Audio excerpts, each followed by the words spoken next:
This is a comprehensive summary of the Lekki Headmaster by Kabir Alabi Garba, the 2025/2026 UTME book, which is designed for all JAMB candidates to read. Even if you do not read the novel itself, this summary effectively points out all the details, both minor and major, of each chapter. The essence is to give you all the information you might have missed reading summaries of this same book from other sources. Chapter by chapter summary of Lekki Headmaster. Chapter 1, The Principal's Distress. The story begins with an unusual scene at the school assembly. The principal, Mr. Bepo Adewale, walks to the podium looking distressed and disoriented. Unlike his usual charismatic self, he is visibly off, and his trademark smile is absent. Instead of addressing the students, he stares blankly ahead and begins to cry uncontrollably. His attempts to speak fail, and he becomes so overwhelmed with emotion that he hides his face in his hands. The vice principal, Mrs. Grace Ape, is the first to approach him, asking what is wrong, but the principal does not respond. Teachers and staff try to comfort him, but he remains inconsolable. The situation raises concern among the staff, and some parents quickly hear about the incident, causing further anxiety.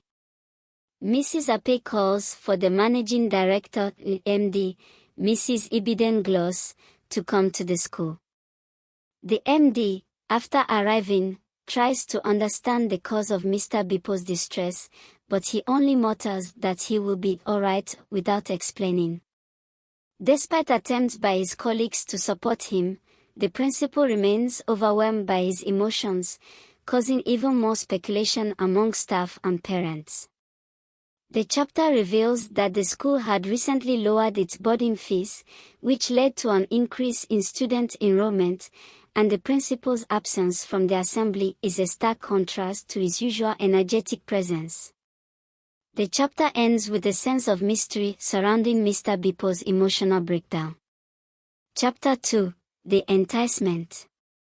After several days of attempts to understand the source of Mr. Bepo's distress, it is revealed that he is planning to leave Nigeria for the United Kingdom. The pressure from his family, especially his wife, had become too much to ignore. His marriage was strained, and his wife had already relocated to the UK with their children. Despite his love for the school and his students, Bepo felt that he had no choice but to join his family. He had already secured a teaching job in the UK, which promised a better future for his family. The chapter delves into Mr. Bepo's past at Stardom Schools, where he had worked for over 2 decades. He had been known as the Lekki Headmaster during his time as headmaster at Stardom Kiddies and had a reputation for resolving conflicts and fostering a positive environment. His decision to leave, despite his success at Stardom, is seen by some colleagues as foolish, especially when considering the financial rewards awaiting him in the UK. His salary in Nigeria was a mere N400,000, while in the UK, he would earn nearly 6 times that amount in British pounds. Mr. Bepo had long been considering a life outside education, imagining a future where he could venture into entrepreneurship. He had thought about starting his own business, such as a school, but lacked the capital. He also considered other ventures like farming or commercial transportation. However, with the pressure from his wife and the opportunity to work in the UK, these dreams were put on hold. Despite the substantial financial benefits of relocating, Bepo struggled with leaving behind his passion for teaching and the students at Stardom. This inner conflict forms the core of the chapter. Chapter 3, The Final Decision. Mr. Bepo's decision to relocate to the UK is now final. He becomes more interested in stories of migration to developed countries like the UK, USA, and Canada. He is particularly intrigued by the concept of hourly wages, which contrasts with the fixed salaries common in Nigeria.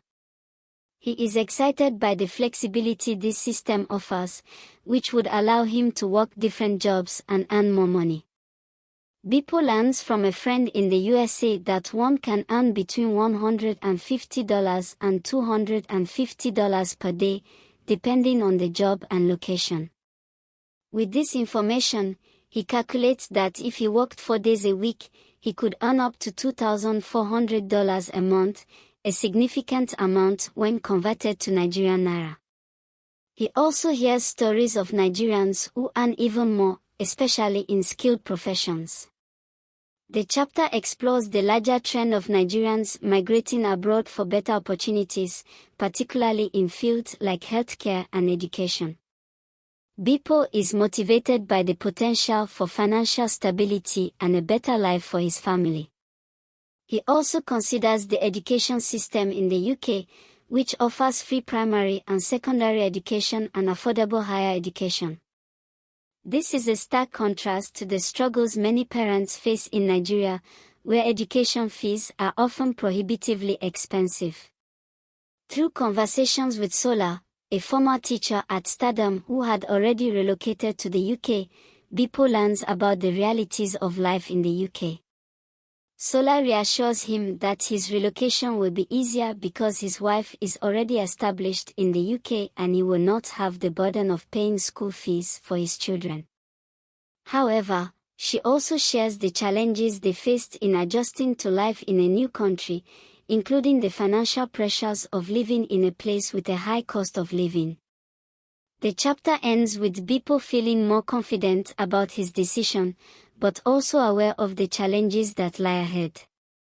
He reflects on the stories of those who have migrated, both the successes and the struggles, and understands that life abroad is not without its difficulties.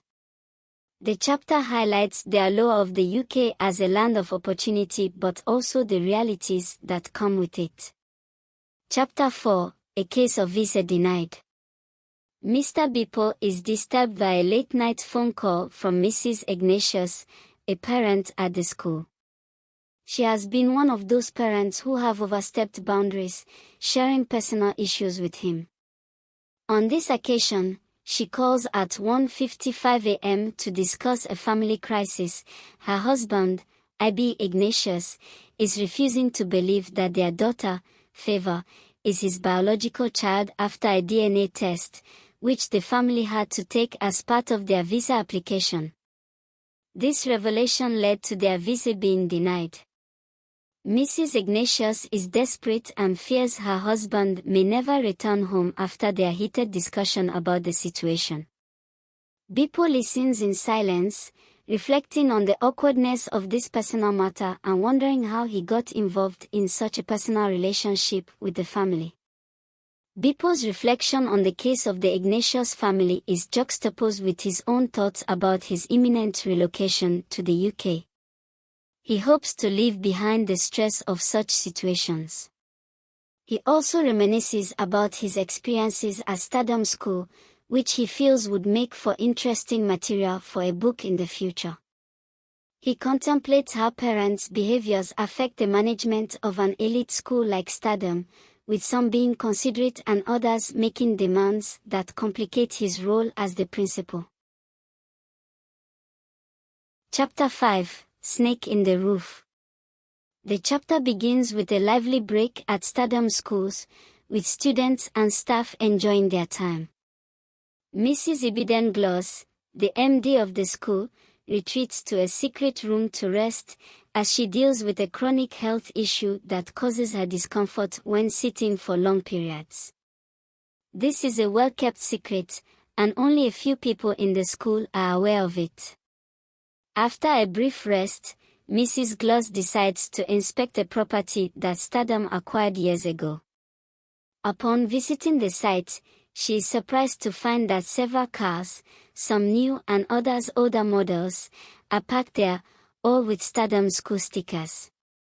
This discovery raises suspicions for Mrs. Gloss about how some staff members could afford such cars, especially given the school's financial constraints. She calls Bepo and the school accountant to investigate the matter, fearing that there might be some financial mismanagement or theft. When they meet at the property, Bepo and the accountant explain that many staff members had taken out loans from the school's cooperative, which was responsible for financing some of the cars. However, the revelation raises further concerns about the size and control of the cooperative's finances. The board of directors, including Mrs. Glow's family members, decides to impose stricter regulations on the cooperative, limiting loan amounts and requiring management approval for any loan request. Chapter 6, Ode as well as Jide.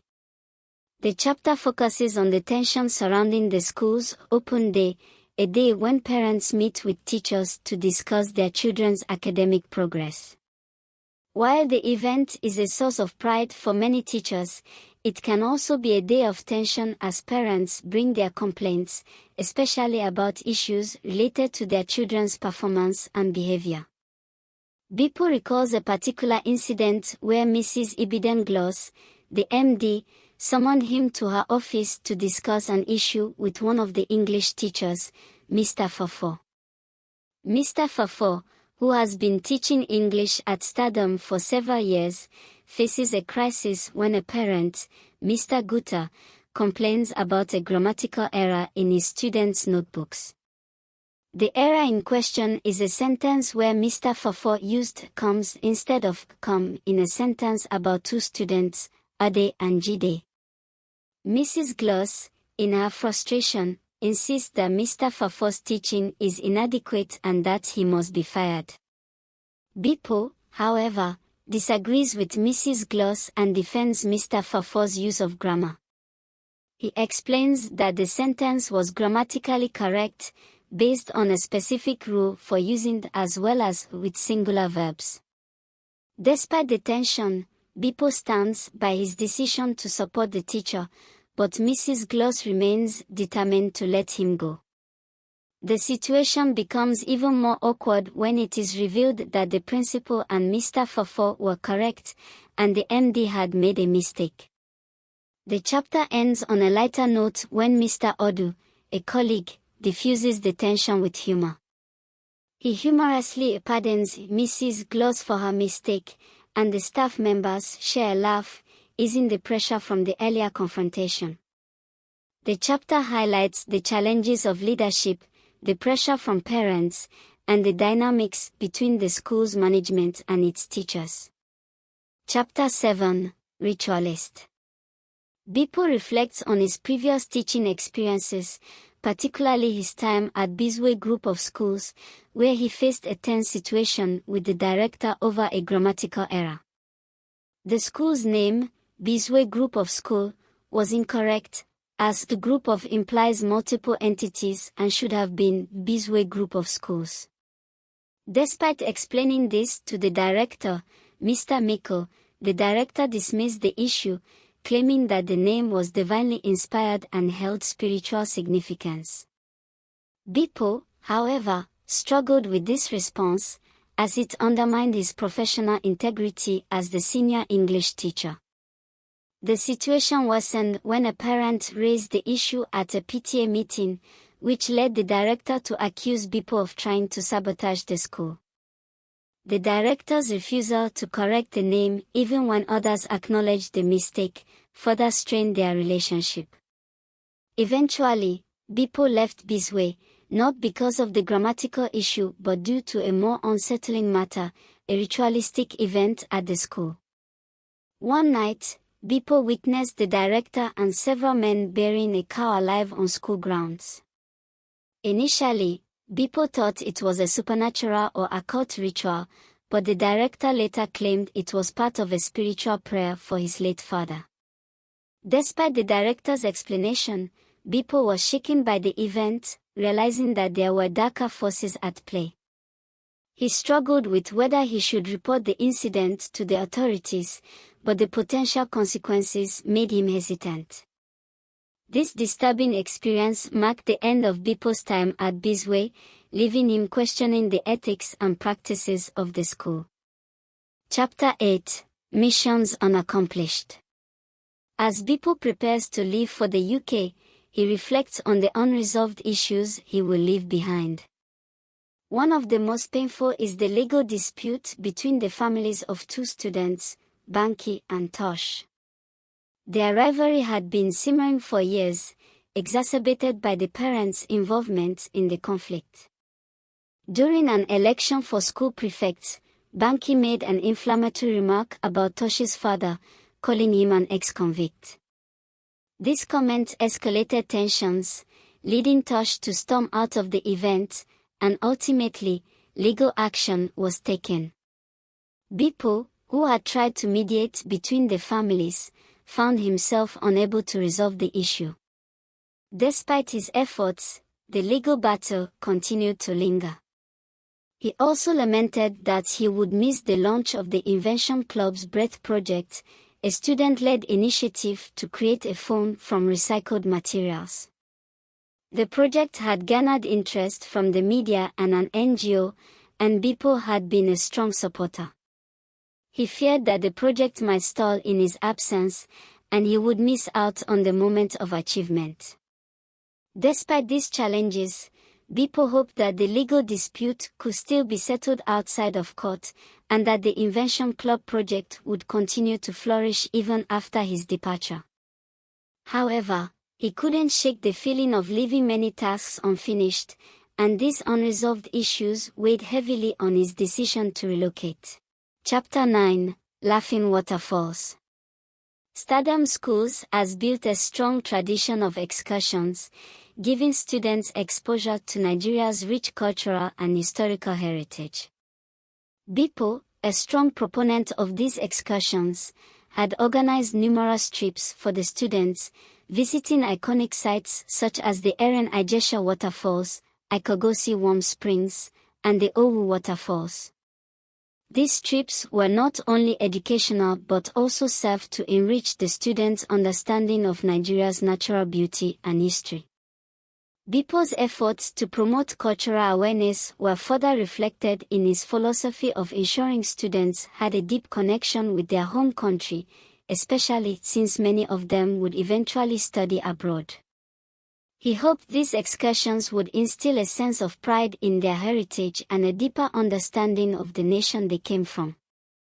The students visited historical sites like the National Museum, the National Theatre, and various notable landmarks in Lagos, as well as touring major corporations and high-class neighborhoods. These trips were part of Bepo's belief in holistic education that goes beyond the classroom. On one of their excursions to Badagry, a town with a significant history in the transatlantic slave trade, Bepo was moved by the stories of the enslaved people and the legacy of slavery. He reflected on the irony that many Nigerians today were willingly seeking visas to leave the country, seeking opportunities abroad at any cost, even if it meant accepting demeaning jobs. Bepo found it troubling that after centuries of struggle, many Nigerians were now essentially seeking a form of new slavery, working for foreign masters in exchange for financial rewards. This contrast deeply troubled him, especially as he was preparing to leave Nigeria for the UK himself. During the excursion, the students visited the Akron of Badagry's Palace, the first-story building, and the Black Heritage Museum, which left a lasting impact on Bepo. He felt a deep connection to the history of the place and was moved by the stories of slavery. However, he couldn't shake the thought that many Nigerians today were repeating the cycle of dependency on foreign powers, willingly enslaving themselves for financial gain. Chapter 10: Passport Pains. Bepo had put off renewing his expired passport for 2 years, mostly due to his lack of urgency about relocating abroad. However, by the first quarter of 2022, the pressure from his family grew unbearable, and he knew he had to take action. His passport renewal had become an urgent matter, but the complications surrounding it made him uneasy. The pandemic had delayed the process initially, and when things started to return to normal, the influx of people rushing to renew their passports made the process even more stressful. The constant tales of long lines, bureaucratic delays, and missing booklets made Bepo increasingly hesitant. The new passport rules seemed even more complicated, and soon, bribery had become a common solution to speed up the process. Desperate, Bepo decided to try his luck in Ibadan, where he found an agent who could expedite the process. After paying a hefty fee to the agent, Tai, who promised to help him renew his passport within a month, Bepo made the trip to Ibadan. He opted to travel by public bus, fearing for his safety due to reports of kidnapping along the Lagos-Ibadan route. The journey was smoother than expected, thanks to the newly reconstructed road. Upon arrival, Bepo met with Tai, who took care of the paperwork and connected him with an official who would handle his application. Despite the legal framework that outlawed middlemen, the system still ran on bribery and corruption. Bepo paid the agent an extra amount for faster processing, and after a brief validation of his national identity number, NIN, he was told to return in 3 weeks for data capturing. The whole process left Bepo feeling frustrated, but relieved to have it behind him, though he still feared missing his travel date. His struggles with the passport system were a stark reminder of the challenges he faced as he prepared to leave Nigeria for a new life in the UK.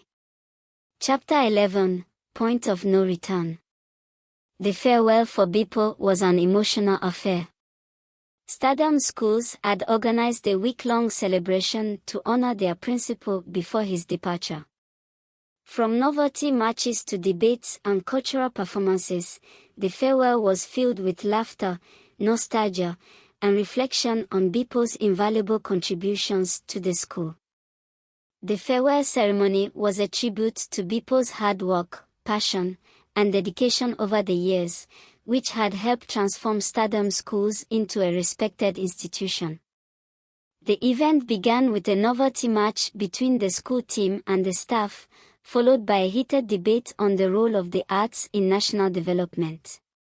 Students and teachers alike showcased their talents in dance, drama, and music. The cultural performances, including the Bata, Atologu, Koroso, and Canoe dances, highlighted Nigeria's rich heritage, a tradition Bepo had always encouraged and celebrated. The students had perfected the canoe dance, which held a special place in Bepo's heart, reminding him of his trip to Badagry and the history of slavery. As the farewell festivities concluded, Bepo was presented with a generous gift from the school. Mrs. Ibiden Gloss, the managing director of Stardom, spoke of how Bepo had become an integral part of the school, contributing to its growth and success. The MD praised Bepo's dedication, empathy, and commitment to his students and staff. She also revealed that Bepo's first encounter with the school had been with her late father, Chief David H., who had believed in Bepo's potential even before he officially joined the school. Bepo was overwhelmed with emotion as he received the gift, a check worth $10,000, and the heartfelt thanks of the Stardom family. The entire assembly rose to their feet in ovation, showing their deep appreciation for his years of service. Bepo, unable to hold back his tears, struggled to find the words to express his gratitude. He realized that leaving Stardom, a place that had become his second home, would be one of the hardest moments of his life.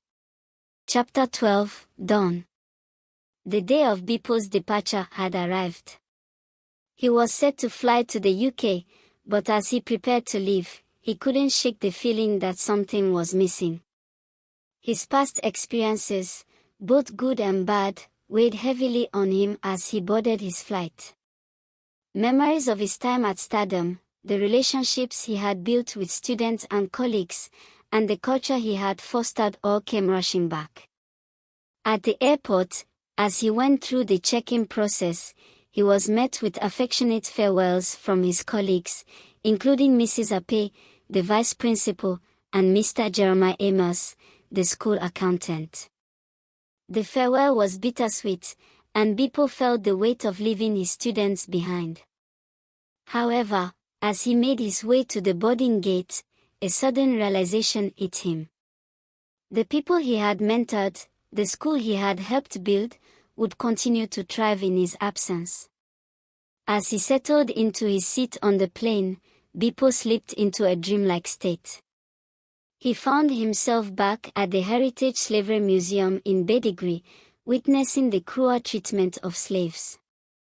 He screamed, desperate to stop the suffering, but was pulled back to reality by a flight attendant who gently tapped him on the shoulder. The moment had passed, but the emotions were still raw. As the plane took off, Bepo drifted between dreamland and reality, unsure of what the future held but determined to face it head-on. He had made his mark on stardom, and now it was time for a new chapter. Back at stardom, life continued without Bepo. His absence was keenly felt by everyone, especially the students. They had grown up with him as their principal, and now they had to face the reality of a new leader. But as they gathered for their Monday assembly, something unexpected happened. The students, unable to accept the change, rushed to the school gate, chanting the principal. They lifted Bepo on their shoulders, celebrating his return, even if it was only for a moment. Bepo's heart swelled with pride as he realized that his legacy at stardom would never fade. The love and respect he had earned from his students, the school, and the entire community would remain with him, no matter where he went. As the students danced around him, singing their victory song, Bepo knew that his mission at stardom had been completed. But, as he said, I am here to complete my mission. And that mission would live on in the hearts of those he had inspired.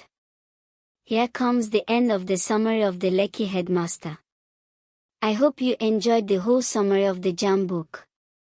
Do well to subscribe to our channel by clicking on the subscribe button on the screen.